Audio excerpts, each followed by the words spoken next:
आज हम शुरू करने जा रहे हैं संयुक्त राज्य अमेरिका में न्यायिक पुनरावलोकन का अधिकार। सर्वोच्च न्यायालय की सर्वाधिक महत्वपूर्ण शक्ति न्यायिक पुनरावलोकन का अधिकार है, जिसके आधार पर सर्वोच्च न्यायालय ने संविधान के संरक्षण की स्थिति प्राप्त कर ली है। सर्वोच्च न्यायालय को संविधान की व्याख्या का एकमात्र अधिकार प्राप्त है। इन अधिकारों के अंतर्गत उसके द्वारा उन सभी कानूनों की संवैधानिकता की परीक्षा की जाती है जिन्हें संघीय कांग्रेस तथा राज्य सरकार द्वारा पारित किया गया है। इनमें से किसी कानून को जब सर्वोच्च न्यायालय में चुनौती दी जाए, तब यदि सर्वोच्च न्यायालय ऐसा समझे कि वह कानून संविधान के प्रतिकूल है, तो उनके द्वारा उन्हें अवैध घोषित किया जा सकता है। सर्वोच्च न्यायालय की इस शक्ति को ही न्यायिक पुनरावलोकन की शक्ति कहते हैं। इस शक्ति के आधार पर न्यायालय के अधिकार क्षेत्र के अंतर्गत कार्यपालिका द्वारा किए गए वे कार्य भी आते हैं जो ऐसे कानूनों के आधार पर उसने किए हों। न्यायिक पुनरावलोकन की इस शक्ति के आधार पर सर्वोच्च न्यायालय के संविधान के संरक्षण की स्थिति प्राप्त कर ली है। इस बात को दृष्टि में रखते हुए सर्वोच्च न्यायालय के न्यायिक पुनरावलोकन के अधिकार के संबंध में कुछ विशेष बातें हैं। पहली, सर्वोच्च न्यायालय अपनी ही पहल पर किसी कानून की वैधता और अवैधता पर विचार नहीं कर सकता। उसके द्वारा ये कार्य तभी किया जा सकता है जब कोई व्यक्ति या समुदाय किसी विवाद या अपील के अंतर्गत किसी कानून की संवैधानिकता को चुनौती दे। द्वितीय, न्यायिक पुनरावलोकन के अधिकार का प्रयोग केवल सर्वोच्च न्यायालय ही नहीं, वरन निम्न संघीय न्यायालय और राज्य के उच्च न्यायालय भी इस अधिकार का प्रयोग करते हैं। इतना अवश्य है कि इसके निर्णय के विरुद्ध सर्वोच्च न्यायालय में अपील की जा सकती है और इस संबंध में अंतिम निर्णय सर्वोच्च न्यायालय का ही है। न्यायिक पुनरावलोकन की शक्ति का संवैधानिक आधार। इस बात पर बहुत अधिक विवाद है कि सर्वोच्च न्यायालय की न्यायिक पुनरावलोकन की शक्ति का कोई संवैधानिक आधार है अथवा नहीं।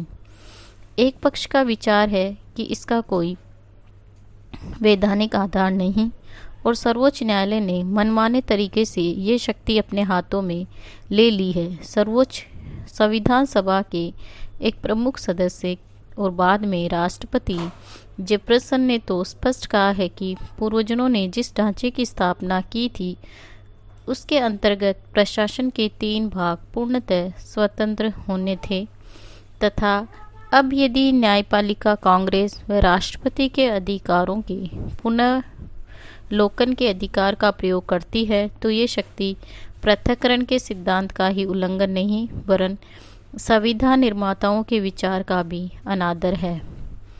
वास्तव में न्यायिक पुनरावलोकन की शक्ति का वैधानिक आधार है। संविधान के अंतर्गत इस संबंध में स्पष्ट तौर पर चाहे कुछ भी न कहा गया हो, लेकिन संविधान के 2 प्रावधान अनुच्छेद 6 व अनुच्छेद 3 की उपधारा 2 में ये शक्ति निहित है। संविधान के अनुच्छेद 6 में कहा गया है कि यह संविधान तथा अमेरिका के सब कानून तथा उसके अनुसार बताई गई संधियां अमेरिका का सर्वोच्च कानून होगा।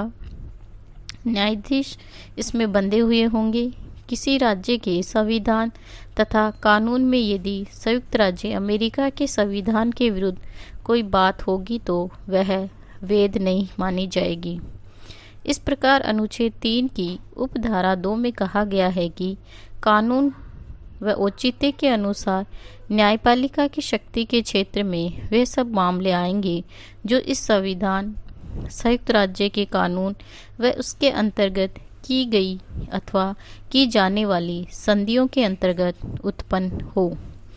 इन दोनों अनुच्छेदों की व्याख्या करते हुए न्यायिक पुनरावलोकन की धारणा के समर्थकों का कथन है कि संविधान की सर्वोच्चता बने रहे और किसी और से उसका उल्लंघन न हो, ये देखना सर्वोच्च न्यायालय का कार्य है और सर्वोच्च न्यायालय का कार्य तभी संपन्न कर सकता है जबकि उसे संविधान की व्याख्या करने और संघीय या राज्य व्यवस्थापिका द्वारा निर्मित ऐसे कानूनों को अवैध घोषित करने का अधिकार प्राप्त हो। जो उसके विचार में संविधान के प्रतिकूल हो। न्यायिक सर्वोच्च न्यायालय द्वारा न्यायिक पुनरावलोकन की शक्ति का प्रयोग। सन 1803 में बाबरी बनाम मेडिसन के विवाद में न्यायमूर्ति मार्शल द्वारा न्यायिक पुनरावलोकन के सिद्धांत का स्पष्ट रूप से प्रतिपादित किया गया और तब से अब तक इस सिद्धांत का प्रयोग करते हुए सर्वोच्च न्यायालय कांग्रेस द्वारा निर्मित 18 कानूनों को अवैध घोषित कर चुका है। उपयुक्त प्रसिद्ध विवाद इस प्रकार था कि मार्च 2001 को राष्ट्रपति एडमंसन ने बाबरी को कोलंबिया जिले का न्यायाधिकारी नियुक्त किया, लेकिन उपयुक्त आदेश बाबरी को भेजे जाने से पूर्व ही राष्ट्रपति एडमंस का कार्यकाल समाप्त हो गया और नवीन राष्ट्रपति जेफरसन व उसके न्याय मंत्री मेडिसन ने बाबरी को उपयुक्त आदेश भेजने से इनकार कर दिया। अतः मारमरी ने 1789 के न्यायपालिका अधिनियम की व्यवस्था के अंतर्गत राष्ट्रपति के विरुद्ध परमादेश जारी करने की प्रार्थना की। 1789 के न्यायपालिका अधिनियम में व्यवस्था की गई कि प्रशासनिक अधिकारी को परामर्श दिए जाने हेतु सर्वोच्च न्यायालय से प्रार्थना की जा सकती है और सर्वोच्च न्यायालय को ऐसा आदेश जारी करने का अधिकार होगा। इस प्रकार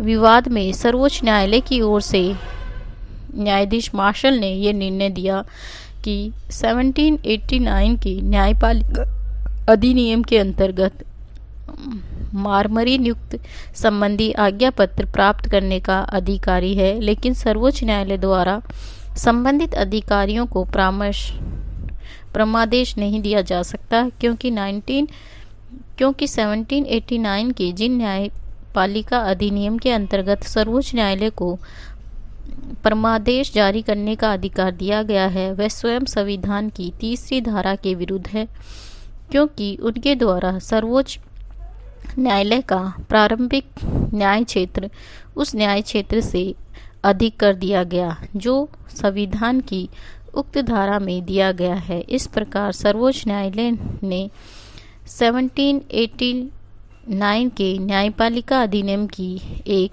व्यवस्था को अवैध घोषित करते हुए उसे लागू करने से इनकार कर दिया। न्यायाधीश मार्शल के उपयुक्त निर्णय को निम्न रूपों में व्यक्त किया गया।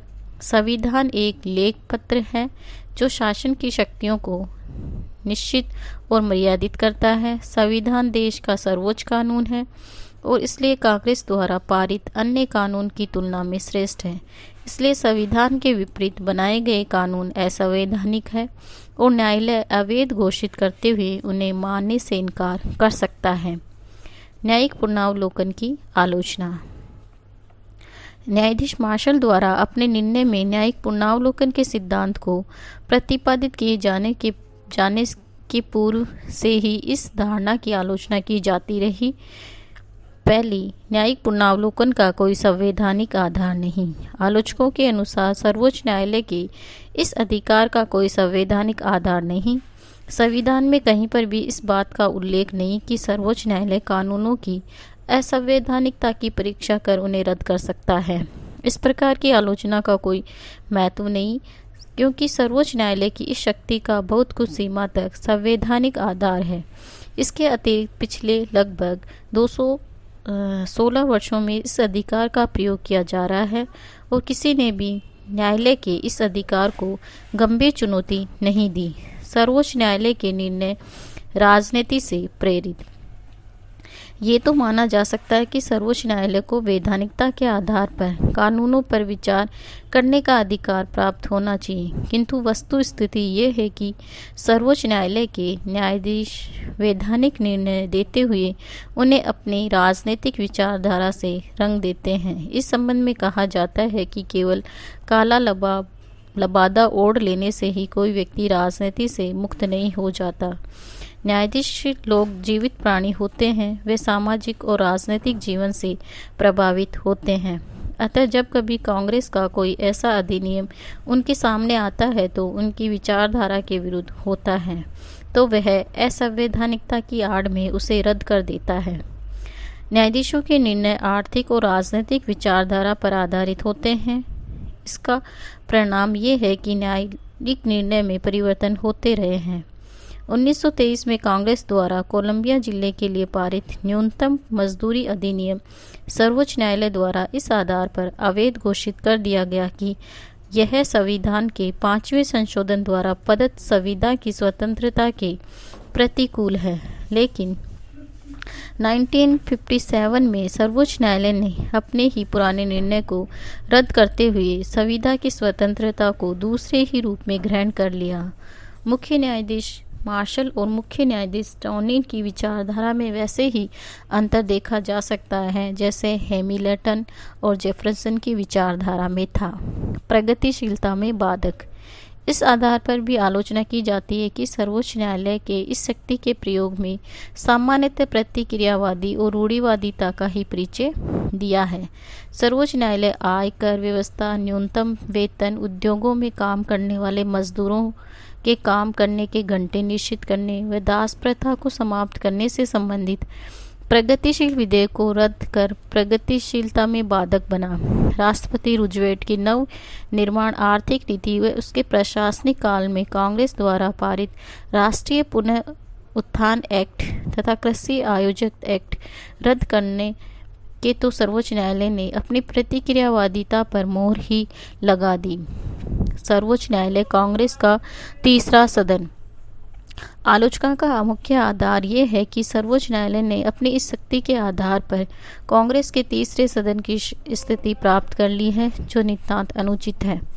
प्रजातंत्र में कानून निर्माण की शक्ति जनप्रतिनिधियों को ही प्राप्त होनी चाहिए और अमेरिकन जनता इस कार्य के लिए कांग्रेस सदस्यों को चुनती है।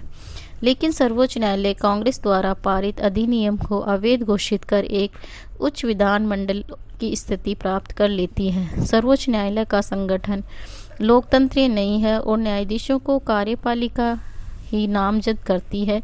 अतः न्यायाधीशों को जनप्रतिनिधियों से उच्च स्थिति प्रदान करना निश्चित रूप से अलोकतांत्रिक है।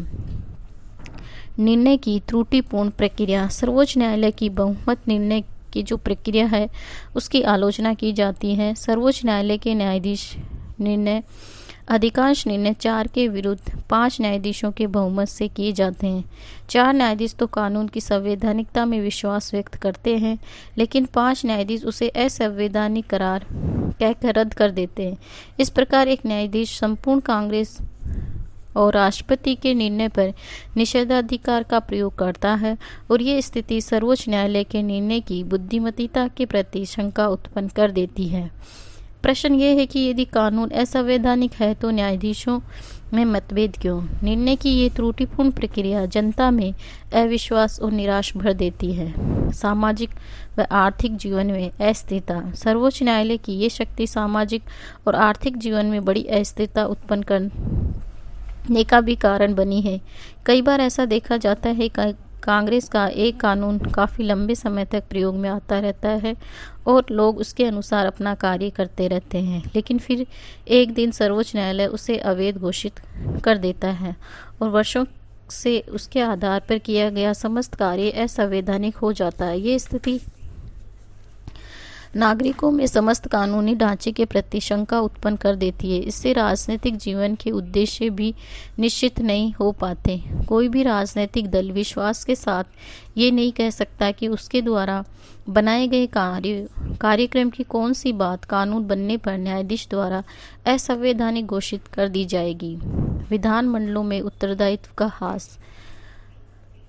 न्यायिक पुनरावलोकन की आलोचना ये कहकर की जाती है कि उसके परिणाम स्वरूप विधानमंडलों के उत्तरदायित्व की भावना कम होती है तथा उसके काम में लापरवाही व असावधानी बढ़ जाती है। कांग्रेस सदस्य ये सोचकर निश्चित हो जाते हैं कि यदि उनके द्वारा निर्मित कानूनों में कोई कमी रह गई तो सर्वोच्च न्यायालय उसे दूर कर देगा।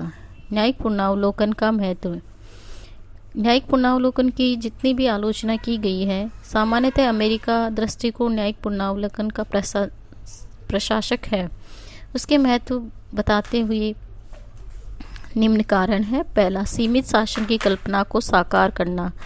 अमेरिकन संविधान निर्माता द्वारा एक ऐसे सीमित शासन की कल्पना की गई थी जिसमें सरकार के प्रत्येक अंग की शक्तियां सीमित हो। इस आदर्श को न्यायिक पुनरावलोकन के आधार पर ही प्राप्त किया जा सकता है। सर्वोच्च न्यायालय ने अपनी इस शक्ति के आधार पर कांग्रेस राष्ट्रपति को अपनी सीमाओं के भीतर रहने पर विवश किया और उसे निरंकुश व अनियंत्रित सत्ता संपन्न नहीं होने दिया। संघात्मक व्यवस्था की रक्षा। सर्वोच्च न्यायालय की इस शक्ति के आधार पर संघात्मक व्यवस्था की भी रक्षा हुई। संविधान निर्माताओं ने केंद्र और इकाइयों की सरकारों के बीच जिस शक्ति विभाजन की व्यवस्था की थी उसे बनाए रखने हुए संघात्मक व्यवस्था की रक्षा का भार सर्वोच्च न्यायालय पर ही था और सर्वोच्च न्यायालय ने इसे भली भांति निभाया। नागरिक अधिकार और स्वतंत्रता की रक्षा। सर्वोच्च न्यायालय ने अपनी इस शक्ति के बल पर सदैव ही नागरिक अधिकार और स्वतंत्रता की रक्षा का कार्य किया।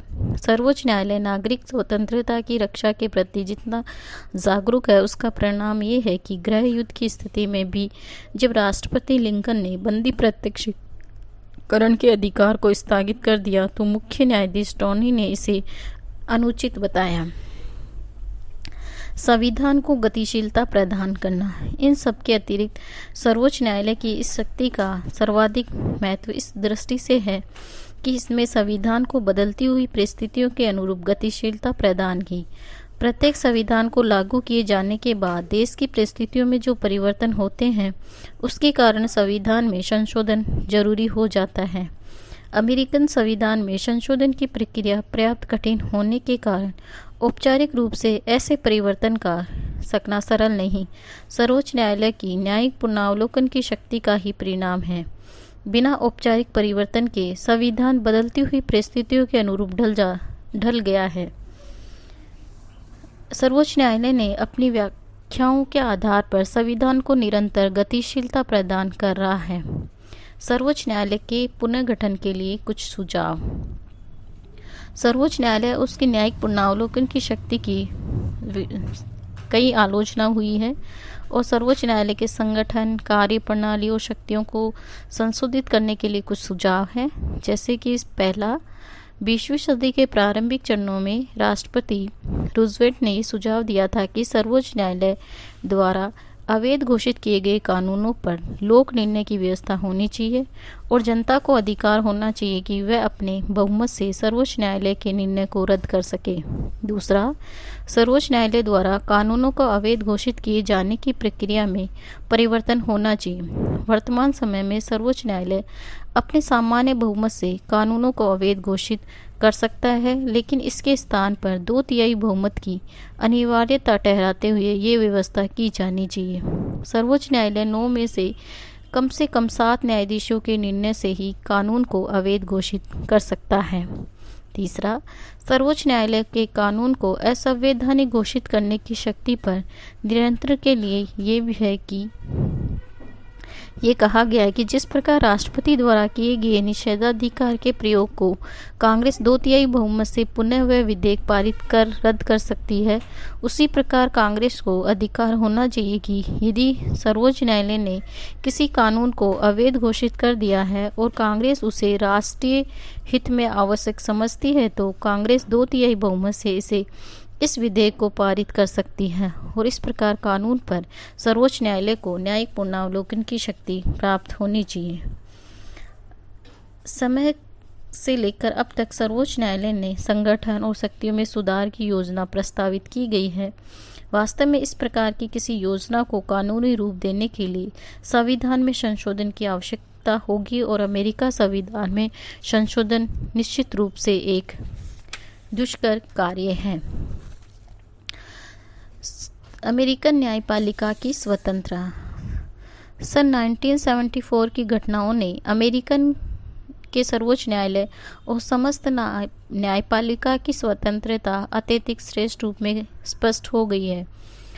वाटरगेट कांड को प्रकाश में लाने और अपराधियों को दंडित करने के संबंध में न्यायाधीश जॉन सीरिका की भूमिका महत्वपूर्ण रही और जब व्हाइट हाउस के टेप से संबंधित विवाद सर्वोच्च न्यायालय में उपस्थित हुआ तो 24 जुलाई 1974 को सर्वोच्च न्यायालय ने सर्वसम्मति से राष्ट्रपति को आदेश दिया कि वे व्हाइट हाउस के 64 टेप और उससे संबंधित दस्तावेज विशेष महाअधिवक्ता लियोन जावोरस्की को सौंप दी।